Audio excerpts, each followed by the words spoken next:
అందరికీ నమస్కారం. కథల పల్లకి ఛానల్కి స్వాగతం. ఇప్పుడు మనం ప్రేమకథా చిత్రం పార్ట్ 51 విందాం. వైషు నడుం చుట్టూ చేతులు వేసి ఆమె ఎదపై ఉన్న చేతులను తొలగించి పెదవులతో చిన్నగా ఎదపై ముద్దు పెట్టుకున్నాడు తను. ఆ ముద్దుతో చిన్నగా కళ్ళు మూసుకుంది వైషు. వీర్ పెదవులు తన ఎదు నుండి కిందకు కదులుతూ ఆమె ఉదర భాగాన్ని తాకుతూ ఉంటే వీర్ అంటూ అతని తల్లోకి వేళ్లను చొప్పించి అతని పెదవులను తన ఉదరాన్ని గట్టిగా అదుముకుని తమకంగా కళ్ళు మూసుకున్న వైషు ఒక్కసారిగా కళ్ళు తెరిచి తన నుండి వీరిని దూరంగా తోస్తూ పక్కన పడున్న పైటను ఒంటి చుట్టూ చుట్టుకుని గుటకలు మింగుతూ చుట్టూ చూస్తోంది. ఆమె ఎందుకలా తను హఠాత్తుగా వెనక్కి తోసేసిందో అర్థం కాని వీర్ ఆమె వైపు విచిత్రంగా చూస్తూ ఏమైంది, ఎందుకలా నన్ను తోసేసావు అన్నాడు వైషు వైపు అడుగులు వేస్తూ. అది ఎవరైనా మనల్ని చూస్తే బాగోదంది కంగారుగా చుట్టూ చూస్తూ. ఆ మాటకి చిన్నగా నవ్వేసిన వీర్, పిచ్చి, ఇది మన బెడ్రూమ్లోకి ఎవరొస్తారు చెప్పు, అయినా ఎవరొచ్చినా ఈ క్షణం మన ఏకాంతాన్ని భంగం కలిగిస్తే అస్సలు ఒప్పుకోనన్నాడు వైషు ముఖాన్ని 2 చేతులతో దగ్గర తీసుకుని ఆమె పెదవులను అందుకుంటూ. తన పెదవులను అందుకుంటున్న వీరిని వెనక్కి నెట్టి తను వెనక్కి అడుగు వేసి, వద్దు వీర్, నాకు ఇష్టం లేదంది అనలేక అంటూ వైషు. ఇష్టం లేదా ఏ అన్నాడు వీర్ ఆమె వైపే చూస్తూ. అది ఇంట్లో అందరూ ఉన్నారు, పైగా ఇది పగలు, ఇప్పుడు ఇలా చేయడం నాకు ఇష్టం లేదంది తలదించుకుని. దాంతో వెంటనే పెద్దగా నవ్వేస్తూ, పగలైనా రాత్రైనా నువ్వు నా భార్యవి, నేను నీ భర్తను, సో నీపై సర్వహక్కులు నాకున్నాయి, ఏ సమయంలో అయినా నిన్న దాని చేసుకోవడం తప్పు కాదంటూ బలవంతంగా ఆమె పెదవులను అందుకున్నాడు వీర్ పెడుతున్న ముద్దును ఆస్వాదించలేకపోతోంది వైషు. ఆమెకొక్కటే భయంగా ఉంది, ఎక్కడ ఆకారం మళ్ళీ వీరిలోనికి వచ్చి తన్ని ఏం చేస్తుందో అని. అందుకే వద్దంటూనే వీరిని వెనక్కి నెడుతోంది. కానీ తనెంత వెనక్కి నెడుతోంటే వీర్ తనంతలా అల్లుకుపోతూ తన పెదవుల్ని ఇంకాస్త గట్టిగా ఆక్రమిస్తున్నాడు.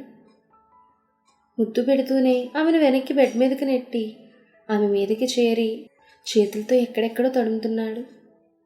అతని చేతి స్పర్శకి వైషు మెదడు మొద్దు బారిపోతోంది. తనకి ఇంకేం గుర్తు రావడం లేదు, ఒక వీరి స్పర్శ తప్ప. వీరామెను అంతకంతకు ఆక్రమిస్తూ తమకంగా అల్లుకుపోతున్నాడు. వీరు పెడుతున్న ముద్దుకి వైషు గొంతు తడారిపోతుంటే గుటకలు మింగుతూ అతని వీపుపై చెయ్యి వేసి వీర్ని తనకి అనుగుణంగా హత్తుకుంటోందామె.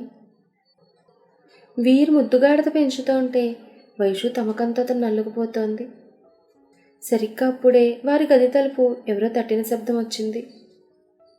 కానీ అదేమీ వినపడిన వీర్ తన ప్రేమనంతా గుప్పిస్తున్నాడు. ఈసారి గది తలుపులు మరింత గట్టిగా తట్టిన చప్పుడు వచ్చేసరికి వైషు ఒక్కసారి లోకంలోకి వస్తూ తన మీదున్న వీరిని వెనక్కి నెట్టి చీరను సర్దుకుని బిత్తర చూపులతో చుట్టూ చూస్తోంది. ఏమైంది అన్నాడు అసహనంగా వీర్. ఎవరో తలుపు తడుతున్నారంది గడియ పెట్టిన తలుపుల వంక చూపిస్తూ. తలుపు తట్టారా? లేదే అన్నాడు వీర్ తలుపుల వైపు చూస్తూ. లేదు వీర్, ఎవరో గది తలుపులు తట్టారు, వెళ్ళి చూడండి అంది కళ్ళు టకటకలాడిస్తూ. సరే అని వెళ్ళి తలుపులు తీసి అటు ఇటు చూసి ఎవరూ లేరు అన్నాడు వీర్. లేదు, ఎవరో తట్టారంది. ఏమై ఉంటుందా అని ఆలోచిస్తూ Vaishu. What is this Vaishu అంటూ తలుపులు గడియ పెట్టొచ్చి మళ్ళీ ఆమెను అల్లుకుపోతుంటే వీరికి దూరంగా జరిగి ఇప్పుడు వద్దు అంది తల పక్క తిప్పుకొని వైషు. ఎందుకు అన్నాడు వీర్ అసహనంగా. వద్దంటే వద్దు అంతే అంటూ చీరను ఒంటి చుట్టూ కప్పుకొని పక్కనే ఉన్న డ్రెస్ తీసుకుని వాష్రూమ్ వైపు పరుగు తీసింది వైషు. వైషు వైషు అని అరుస్తూ బెడ్ మీద నిరాశగా పడిపోయాడు వీర్. వాష్రూంలోకి వచ్చిన వైషు గోడకి జారబడి, అంటే నిజంగా తలుపులు ఎవరు తట్టలేదా అని నాకు వినిపించిందేంటి అనుకుంటుండగా మూసున్న కమోడ్ మీద కూర్చున్న ఆకారం పెద్దగా నవ్వుతూ, నేనే తలుపులు తట్టింది, అది నీకు మాత్రమే వినపడుతుంది, వీరుకు కాదంది. నువ్వా అంది వైషు. అవును నేనే, అయినా నీకెంత ధైర్యమే, వద్దు వద్దు అంటున్నా వీరితో ముద్దులు పెట్టించుకుంటున్నావు అంది కోపంగా ఆకారం. ఆ మాటకి వైషు అసహనంగా ఆకారం వైపు చూస్తూ, నేనేమీ కావాలని అతగాడి మీద పడి ముద్దులు పెట్టించుకోవడం లేదు. వాడే నేనెంత వద్దంటున్నా కూడా వినకుండా నా మీద పడుతున్నాడంది రిపోర్ట్ చేస్తున్నట్టుగా. తెలుసు, కాబట్టే నీ పీక నొక్కకుండా ఊరుకున్నాను. లేకపోతే ఈ రోజు నా చేతిలో నీకు చావు మూడేదంది ఆకారం. ఆ ఆకారం మాటలు కోపం వస్తూ ఉన్నా అణుచుకుంటూ, అసలు నీ బాధ ఏంటి అంది విసుగ్గా చూస్తూ. నా బాధ ఏంటో నీకు తెలియదా అంది కోపంగా ఆకారం. తిరిగి అడుగుతున్నాను, నీ బాధ ఏంటో సరిగ్గా నాకు అర్థమయ్యేలా చెప్పంటున్న వైషుని వాష్రూమ్ తలుపు తడుతూ, వైషు ఏం చేస్తున్నావు? చీర మార్చుకోవడానికి ఎంత టైం దేనికి అన్నాడు వీర్. వస్తున్నా వీర్ అంటూ ఆకారం వైపు తిరిగింది వైషు. అక్కడ ఆకారం కనిపించకపోవడంతో విసుగ్గా చుట్టూ చూస్తోంది వైషు. సరే అయితే గురువుగారి ధ్యానం పూర్తయ్యాక వసుంధరాదేవి ఫోన్ చేసిందని చెప్పండి అంటూ కాల్ కట్ చేసి, భగవంతుడా అంతా నీదే భారం అనుకుంటూ సోఫాలో కూర్చున్న వసుంధర గతంలోకి వెళ్ళింది. వసుంధర వాసుదేవులకు పెళ్ళై 10 ఏళ్లు గడిచినా కూడా పిల్లలు పుట్టలేదు. పిల్లల కోసం ఎన్నో పూజలు వ్రతాలు చేసి అలసిపోయిన దంపతులు ఒకరోజు ఆ ఊరికి కొత్తగా వచ్చిన సిద్ధేశ్వర గురువుగారి వద్దకు వెళ్ళారు. వీరి బాధను అర్థం చేసుకున్న గురువుగారు ఇన్ని రోజులు అతని ధ్యానం ద్వారా సంపాదించిన తపోశక్తిని వారికి ధారపోసి వసుంధరికి 12 బిడ్డ పుట్టేలా చేశారు. బిడ్డను చూసి మరిసిపోయిన వసుంధర దంపతులు బిడ్డను తీసుకుని గురువుగారి వద్దకు వెళ్ళారు. బిడ్డను చేతుల్లోకి తీసుకున్న గురువుగారి భృకుటి ముడిపడింది. వెంటనే ఆ బిడ్డ ముఖంలోకి బాధగా చూస్తున్నారు అతను. అది చూసిన వసుంధర దంపతులు భయపడి గురువుగారి వైపు చూస్తూ, ఏమైంది స్వామి, ఎందుకు మీరు బాధగా మా బిడ్డ వైపు చూస్తున్నారు అన్నారు కంగారు పడుతూ. ఆ గురువుగారు బిడ్డను వసుంధర వాళ్ళ చేతులకిచ్చి, నా తపోబలం వల్ల పుట్టిన మీ బిడ్డ లోకహితుడు అవుతాడనుకున్నాను, కానీ అని ఆగాడతను. గురువుగారు చెప్పడం ఆపడంతో కంగారు పడిన దంపతులు, చెప్పండి స్వామి ఎందుకు ఆగారు అన్నారు అతని వైపే ఆతృతగా చూస్తూ. లోకహితుడవ్వాల్సిన మీ బిడ్డ చెడు గడియల్లో పుట్టడం వల్ల వాడి జాతక చక్రం మారి లోకకంటకుడవుతాడు. రాముడి అంశలో పుట్టాల్సిన మీ బిడ్డ రాక్షస అంశలో పుట్టాడు. స్త్రీలోలుడై ఏ స్త్రీకైతే అన్యాయం చేస్తాడో ఆ స్త్రీ చేతిలోనే చనిపోతాడన్నాడు. ఆ మాట వినగానే వసుంధర దంపతులు మాన్పడిపోయారు. వసుంధర ఏడుస్తూ, మీరు చెప్పిన దాని నుండి తప్పించుకునే ఉపాయం ఏమీ లేదా స్వామి అంది బాధగా. ఉంటే నేనే చెప్తాను కదా తల్లి, లేకనే ఊరుకుంటున్నానన్నారు అతను. ఆ మాటలు వింటూనే, లేదు స్వామి, నేను నా బిడ్డను లోకకంటకుడిగా కాకుండా లోకహితుడిగా పెంచుతాను. చిన్నప్పటి నుండే స్త్రీ గురించి చెప్పి ఆడదాని విలువ అర్థమయ్యేలా చేసి వీడిని స్త్రీలోలుడు కాకుండా చూసుకుంటానంది నమ్మకంగా. అలా జరిగితే మంచిదే తల్లి, నీ ప్రయత్నాల్లో నువ్వు ఉండన్నారు గురువుగారు అప్పటికి సెలవు తీసుకుంటూ. వసుంధర దంపతులు బిడ్డ వైపు చూసి వాడిని ఎలా పెంచాలా అని ఒక ప్రణాళిక వేసుకుంటున్నారు. కానీ రోజురోజుకి పెరుగుతున్న వ్యాపారాల వల్ల వాసుదేవ్ ఇంటిని పట్టించుకునే తీరిక లేక ఇంటి బాధ్యతని బిడ్డ బాధ్యతని వసుంధర చేతికి అప్పగించాడు. వసుంధర తమ బిడ్డకి ఆ పరమశివుడి పేరైన ఈశ్వర్ అనే పేరుని పెట్టుకుని ఆ పరమశివుడంత నిష్టగా కొడుకుని పెంచాలనుకుంది, పెంచింది కూడా. కానీ ఈశ్వర్కి యుక్త వయసు వస్తోందనగా వాసుదేవ్ గుండెపోటుతో మరణించడం వల్ల వ్యాపార బాధ్యత అంతా తన మీదే పడిపోవడంతో వసుంధర ఈశ్వర్ని సరిగ్గా చూడలేక అతడు ఆలనా పాలనా చూసుకోవడానికి ఒక మనిషిని పెట్టింది. ఆడమనిషి అయితే బిడ్డకు మంచి జరుగుతుందని ఆడమనిషిని అతను ఆలనా పాలనా చూసుకోవడానికి పెట్టింది. కానీ తన జీవితంలో చేసిన పెద్ద తప్పు అదే అని ఆమెకు క్షణాన్ని తెలియదు. ఈశ్వర్ ఆలనా పాలనా చూసుకోవడానికి చదువుకున్న ఒక 35 ఏళ్ల అమ్మాయి అయిన మయూర్ని అపాయింట్ చేసింది వసుంధర. మయూరి ఒక అందమైన పెళ్లి కాని ప్రౌఢ యువతి. తల్లిదండ్రులు పేదవాళ్ళు అవ్వడంతో తనకు పెళ్లి చేయడానికి డబ్బులు లేక తనకు సరైన సమయంలో పెళ్లి చేయకపోవడంతో వయసు దాటాక ఇక ఆమెను పెళ్లి చేసుకోవడానికి ఎవ్వరూ ముందుకు రాలేదు. మయూరికి 33 ఏళ్ళు వచ్చేసరికి ఆమె తల్లిదండ్రులు ఇద్దరూ ఒక యాక్సిడెంట్లో చనిపోయారు. దాంతో ఆమె అనాథగా మారిపోయింది. అనాథ, అందులోనూ ఒంటరాడదంటే ఈ సమాజంలో అందరికీ కన్నే కాబట్టి వరుసైన ప్రతి మగవాడు పెళ్లి చేసుకుంటా అని చెప్పి ఆమెను వాడుకుని మోసం చేశారు. అది తెలిసి మీసాలొచ్చిన ప్రతి మగవాడు ఆమె అసహాయతను లోకువుగా చూసి ఆమెను లోబరుచుకుని వారి అవసరం తీరాక ఆమెను వదిలించుకుంటూ ఉండేవారు. అలా ఆమె పెళ్లి కాకపోయినా కన్యత్వాన్ని పోగొట్టుకుని మగవాళ్ళ మీద ద్వేషాన్ని పెంచుకుని తను కూడా తన అవసరాల కోసం వాళ్ళు వాడుకోవడం మొదలుపెట్టింది.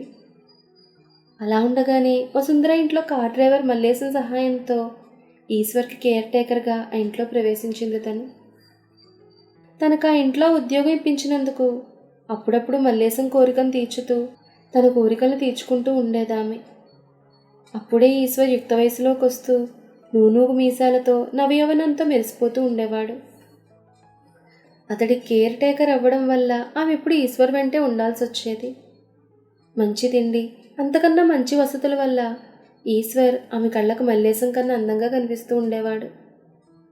కానీ ఈశ్వర్ తన బిడ్డ వయసు అయి ఉండడం వల్ల అతన్ని ముందొక బాలుడిగా చూసినా రాను రాను ఆమెకి ఈశ్వర్ మీద మోజు పెరిగిపోతోంది. అందులోనూ చెమట కంపు కొట్టుకుంటూ ఉండే మల్లేశంతో పడక సుఖమంటే విరక్తి పుట్టడంతో ఈశ్వర్ని ఎలాగైనా తన వైపు తిప్పుకోవాలనే ఆలోచనలో పడిందామె. అందుకుగాను పథకం కూడా రచించింది.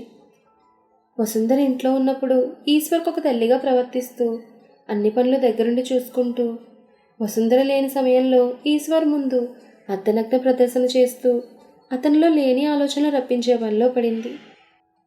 ఇప్పుడు ఈశ్వర్కి దూరంగా ఉంటుండే ఆమె ఇప్పుడు ఈశ్వర్కి కావాలని దగ్గరవుతూ ఆమె శరీర భాగాలు ఈశ్వర్ శరీరాన్ని తాకే విధంగా ప్రవర్తిస్తూ అతనిలో అప్పుడప్పుడే ఊపుకొస్తున్న యవ్వనాన్ని ప్రేరేపిస్తోంది. అప్పుడప్పుడు అయితే మరింతగా అతని ముందు తన ప్రౌఢాందాలను ఆరబోస్తోంది. అప్పుడప్పుడే తన శరీరంలో వింత వింత మార్పులు చోటు చేసుకోవడం గమనిస్తున్న ఈశ్వర్ ఆమె చేష్టలకి ఎందుకో తనకే తెలియకుండా ఆమెకు ఆకర్షితుడవుతున్నాడు. ఏ వయసులో అయితే తల్లిదండ్రుల అవసరం పిల్లలకు ఉంటుందో అదే వయసులో ఈశ్వర్కి తండ్రి చనిపోవడం, తల్లి వ్యాపార లావాదేవీల్లో మునిగిపోవడం వల్ల అతని అడుగులు చెడువైపు పడ్డాయి. కానీ అవేమీ తెలుసుకోలేని వసుంధర తన వ్యాపార లావాదేవీల్లో తలములకలవుతూ ఈశ్వర్ గురించే కాకుండా తన గురించి కూడా తను పట్టించుకోవడం మానేసింది. ఒకరోజు ఈశ్వర్ స్కూల్ నుండి ఇంటికి వచ్చేసరికి తన గదిలో తన మంచం మీద డ్రైవర్ మల్లేశం ఇంకా మయూరిలను చూడకుండా విధంగా చూసి ఆశ్చర్యపోయాడు ఈశ్వర్. ముందు వారిని అలా చూసి అసహ్యించుకున్నా అంతలోనే మళ్ళీ అటుగా చూశాడు. చూస్తున్న కొద్దీ చూడాలనిపించి అటువైపే చూస్తూ ఉండిపోయాడు. అలా ఇంచుమించు ప్రతిరోజు ఈశ్వర్ వారి కలయికను కన్నులారా చూస్తూనే ఉన్నాడు. ముందు ఈశ్వర్ వారిని చూస్తున్నాడని మయూరికి తెలియదు. కానీ ఒకరోజు ఈశ్వర్ అలా తలుపు చాటు నుండి వారిని చూడడం ఆమె చూసేసింది. ముందు భయపడినా అప్పటికప్పుడు తనలో తానే ఒక ఆలోచన చేసి ఈశ్వర్ చూస్తున్నాడని మల్లేశంతో మరింతగా రెచ్చిపోయి సరసల్లాపాల్లో మునిగి తేలిందామె. ప్రతిరోజు వాళ్ళిద్దరినీ తలుపు సందులో నుండి చూస్తున్న ఈశ్వర్ రోజు రోజుకి ఆ క్రీడపై ఆసక్తిని పెంచుకుంటున్నాడు. ఒకరోజు మల్లేశం పనిలోకి రాలేదు. రోజు ఆ సమయంలో వారిద్దరినీ చూస్తూ ఉండే ఈశ్వర్కి ఆ రోజు ఎందుకు అసహనంగా తోచింది. చిరాగ్గా మేడ మీద గదిలోకి వెళ్ళి ఒంటరిగా కూర్చుని ఏదో ఆలోచిస్తున్న ఈశ్వర్ గదిలోకి వచ్చింది మయూరి. ఆమెను చూస్తూనే లేచి నిలబడ్డాడు ఈశ్వర్. నిలబడున్న ఈశ్వర్ వైపు అదోలా చూస్తూ, ఏమైంది బాబు, దేనైనా మిస్ అవుతున్నావా అంది కళ్ళు చిన్నవి చేసి చూసి నవ్వుతూ. లేదు అని తడబడ్డాడు ఈశ్వర్. సరే అయితే, లేకపోతే నేను వెళ్తానంది వెనుతిరిగిన మయూరి. వెనుతిరిగిన మయూరి చేతిని పట్టుకుని ఆపాడు ఈశ్వర్. ఈశ్వర్ పట్టుకున్న చేతివైపు చూసిన మయూరి కన్నింగా నవ్వుకుని ముందుకు తిరిగింది. ముందుకు తిరిగిన మయూరి ఏమీ ఎరగనట్టుగా, ఏం కావాలి బాబు అంది అమాయకంగా. ఏం చెప్పాలో ఎలా చెప్పాలో అర్థం కాక ఆమె వైపే చూస్తున్న ఈశ్వర్ భుజం మీద చేతిని వేసి, సర్లే నీకేం కావాలో అడగడం రాకపోయినా నాకేమివ్వాలో అర్థమైందంటూ అటు తిరిగి లోపల నుండి తలుపు గడియ వేసిందామె. తలుపు గడియ వేసి ఈశ్వర్ చేయి పట్టుకుని మంచం వైపు నడిపించుకుని తీసుకెళ్ళి మంచం మీద కూర్చుంటూ ఈశ్వర్ని కూడా పక్కన కూర్చోబెట్టుకుని అతని చేతిని తన చేతుల్లోకి తీసుకుని, నువ్వు మా ఇద్దరిని ప్రతిరోజు చూస్తున్నావు నాకు తెలుసంది మెల్లిగా.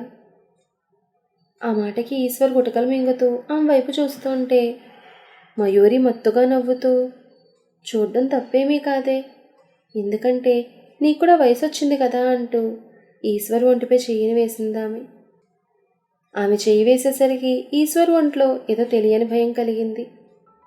అది గమనించిన మయూరి, భయపడకు, మన గురించి ఎవ్వరికీ తెలియదులే, ఎవరూ మనల్ని చూడరు, ముఖ్యంగా నీకులా అంటూ ఈశ్వర్ని తన మీదకు లాక్కుంది. ఆ తర్వాత రోజు గదిలో ఏదో పనిచేసుకుంటున్న మయూరి వద్దకొచ్చిన డ్రైవర్ మల్లేశం ఆమెను వెనక నుండి హత్తుకుని, నేను నన్ను మిస్ అయ్యావా అన్నాడు అదోలా నవ్వుతూ. ఆ మాటకి అతను పట్టు నుండి విడిపించుకుని ముందుకు తిరిగిన మయూరి, అవును, చాలా మిస్ అయ్యాను, ఇక నుండి మిస్ అవుతాను కూడా అంది కన్నింగ్ నవ్వు ఒకటి నవ్వుతూ. ఆమె మాటలు అర్థం కాక ఆమె వైపే చూస్తున్నాడు డ్రైవర్. అంతలో గదిలోకి వచ్చిన ఈశ్వర్ వాళ్ళకి దగ్గరగా వెళ్ళి మల్లేశం చేతిలో కొన్ని డబ్బులుంచి, నిన్న ఈ రోజు నుండి అమ్మ పనిలో నుండి తీసేయమని చెప్పారన్నాడు. ఈశ్వర్ మాటలకి విస్తుపోయి చూస్తున్న మల్లేశం వైపు అరనవ్వు నవ్వుతూ చూసింది మయూరి. తన ఉద్యోగం నుండి ఎందుకు తీసేశారో అర్థం కాకపోయినా తన ఉద్యోగం పోవడానికి మాత్రం మయూరే కారణమని అర్థం చేసుకున్న మల్లేశం అక్కడ ఇంకేం మాట్లాడకుండా బయటికి వెళ్ళిపోయాడు. మల్లేశం వెళ్ళిపోగానే మయూరి చేతిని పట్టుకున్న ఈశ్వర్, ఇప్పుడు నీకు ఓకే కదా అన్నాడు. అంటూ ఈశ్వర్ వేసిన చేతిని మెల్లిగా నొక్కింది మయూరి. ఆ రోజు నుంచి మయూరి ఏం చెప్తే చేస్తున్నాడు ఈశ్వర్. తల్లి ఇంట్లో ఉన్నంత వరకు ఒకలా, తల్లి బయటకు వెళ్ళగానే ఇంకోలా ప్రవర్తిస్తున్నారు ఇద్దరు. ఇక మయూరి అయితే ఇంటికి మరో యజమానురాలు అయింది. అందరి మీద పెత్తనం చేస్తూ ఇంటిని తన అదుపులోకి తీసుకుంది.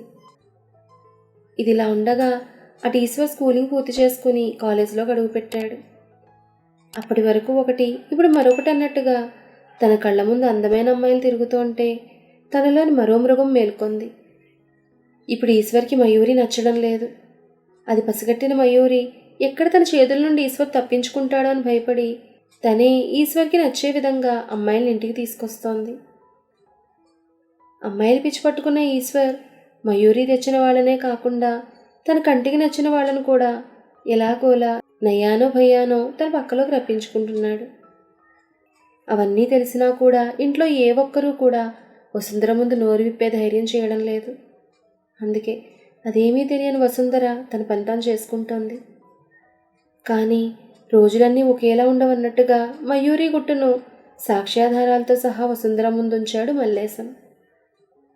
మన తర్వాత ఏం జరిగిందనేది నెక్స్ట్ ఎపిసోడ్లో తెలుసుకుందాం. ఈ కథ మీకు నచ్చితే లైక్ చేయండి, షేర్ చేయండి, కామెంట్ చేయండి, హైప్ ఇవ్వండి. అలానే మన కథల పల్లకి ఛానల్ని సబ్స్క్రైబ్ చేసుకొని పక్కనే ఉన్న బెల్ ఐకాన్ని క్లిక్ చేయడం మాత్రం మర్చిపోకండి. ధన్యవాదాలు.